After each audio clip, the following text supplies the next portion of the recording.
جو آخری پلر ہے عقل کا، اطاعت کی یہاں دو معانی ہے۔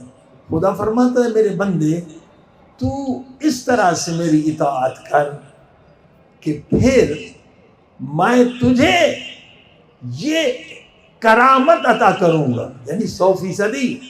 اگر تو میری اطاعت کرے گا تو پھر مخلوق خدا تیری اطاعت کریں گے۔ یعنی یہ وہ اطاعت ہے کہ جو عقل کامل پہنچتی ہے نا، کامل ہوتی ہے، 10 درجے 10 پلر بن جاتے ہیں، تو وہ اطاعت کیا مانی؟ وہ اس قدر خدا کی اطاعت کرتے ہیں تو مخلوق خدا ان کی اطاعت کرتے ہیں۔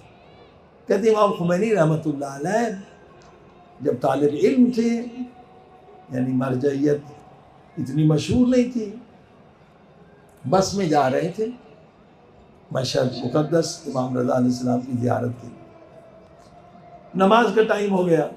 فضیلت کے وقت پہ نماز پڑھنے کی بڑی تاکید ہے۔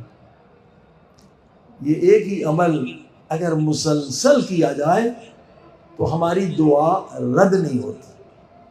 جو ایک عقل کا پلر ہے نا، عمل مسلسل کرو۔ آیت اللہ بہجت فرماتے تھے اگر کوئی 5 وقت کی نماز فضیلت کے وقت پہ پڑھے اور پھر بھی اگر اللہ پاک اسے کچھ بھی نہ دے تو آ کر میرے منہ پہ تھوکے، یعنی اتنا یقین تھا اس ولی خدا کو کہ یقیناً خدا کچھ نہ کچھ دے گا جب نماز فضیلت کے وقت پہ ادا کرے۔ اور اہل بیت فرماتے ہیں لیس من شیعۃ، وہ ہمارا شیعہ نہیں ہے جو نماز کو فضیلت کے وقت پر ادا نہ کرے۔ امام خمینی ابھی طالب علم تھے، کوئی جانتا نہیں تھا، مگر ماشاءاللہ عرفانی مقامات تھے، اگر شاہ آبادی سے عرفان سیکھ چکے تھے اور عقل کو کامل کر چکے تھے۔ ڈرائیور سے کہا کہ روکیں، اور ڈرائیور وہیں رکتے جہاں اچھا کھانا ملتا ہے، اچھا ہوتا ہے۔ انہوں نے کہا آقا صاحب ادھر کوئی پانی بھی نہیں ہے، کہا نہیں ٹائم ہو گیا ہے، ہم خود پانی کا بندوبست کر لیں۔ کچھ لوگ تھے جو اترے، نماز فضیلت کے وقت شوقین بیٹھے رہے، مگر دیکھا کہ آقا صاحب نیچے اترے، پانی نہیں تھا، زمین پہ ہاتھ مارا، وہیں سے چشمہ پھوٹ نکلا۔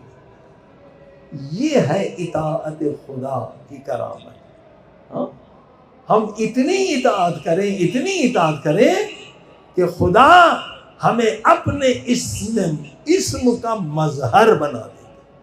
جسے خدا بھی کہتا ہے کون فیکون، ہو جا، وہ چیز ہو جاتی ہے۔